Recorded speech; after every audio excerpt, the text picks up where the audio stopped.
Hello, Philip. You probably think I forgot, but I didn't. You suggested that I do a video for you showing you different stuff on the car, so I'll do my best. The blue on the tires shows that they're new. That washes off. You can look up how to remove blue from white letter tires. I always leave it on. I don't know. It's a stupid thing for me. Okay, so radiator just takes 50/50 coolant. Battery's new. Just trying to think what else is in here. Dual master cylinder, booster, power steering down there with the black cap. I don't think there's anything important in here. Of course, the fog lights, new bars, new bumper, new center, horse and corral, all new bolts on the fenders, new rubbers, new bolts here.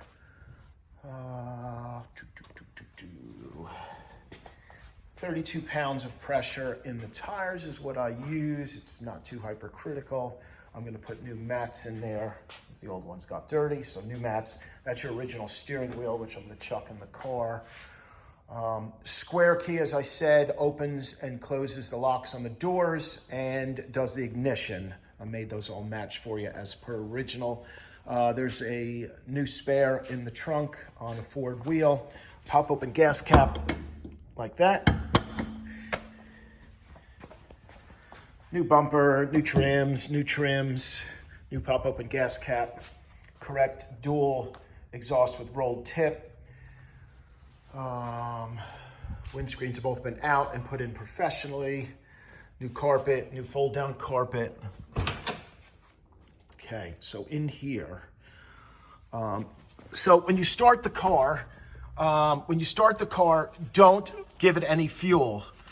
There's actually a little instruction sheet here. Don't give it any fuel. Don't pump the gas because you'll flood the fuel injection system.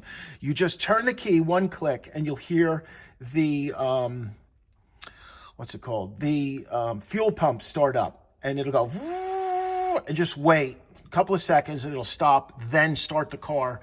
And then when it catches, give it a little fuel. It's a big block, the size of the engine, meaning big block. So you have to just give it a little time to warm up. It doesn't need minutes and minutes, but a little bit of heat in the engine helps things. Tack is working beautifully. Behind that door is an oil pressure gauge. Just keep an eye on there. Make sure there's oil pressure. Stereo, it's a retro sound stereo, very nice stereo. I ordered an antenna that sticks to the windscreen.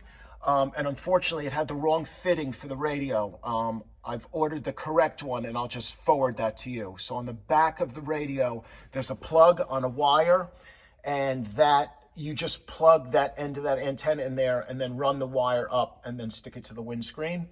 So that's that. Air conditioning. For some reason on these systems, there's never a way to get the hose to this vent. So that vent's kind of for decoration, but all the other hoses are hooked up.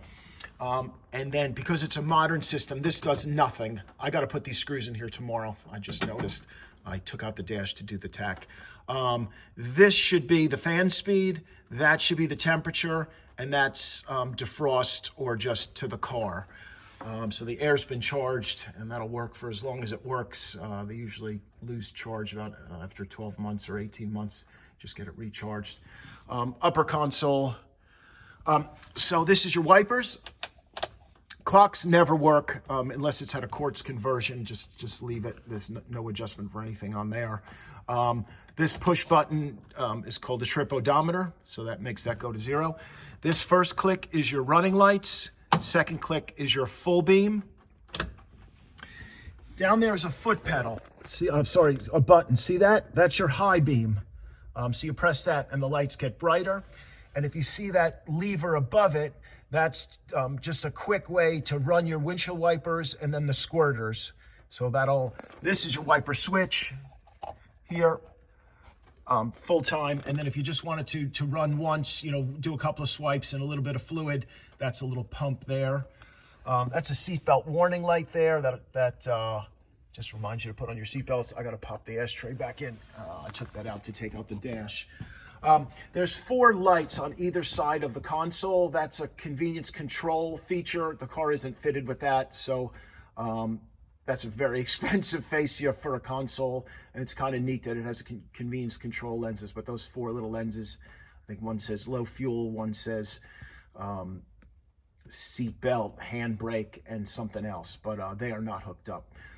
That oil pressure gauge is mounted on a rubber base, which is kind of cool. What else? Glove box is just a button to open the glove box. I look forward to any questions you might have.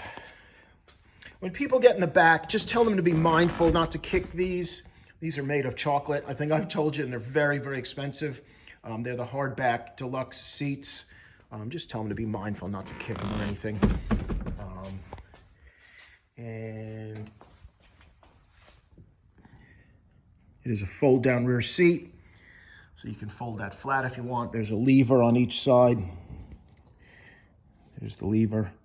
You kind of got to hold that with your chin and then pull the 2 levers and then lean it forward and it folds out.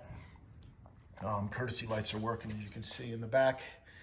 And your door lights are working in there.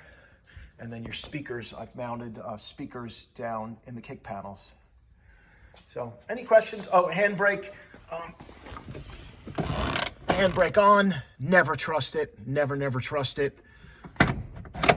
And that's to release it. Handbrakes, just like an old Mini, were not the best. So you just put it in first to lock it in gear if you need to. Turn signals in the bonnet. 3-point seat belts. I think that's it for now. There is no... okay, if you have to change a wheel or remove a wheel, I highly suggest taking these caps off, and there should be an Allen key in the ashtray that matches that.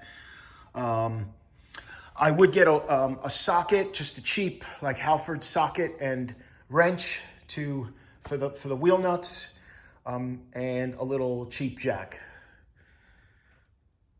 And that's it. Excited for you to see it. Take care.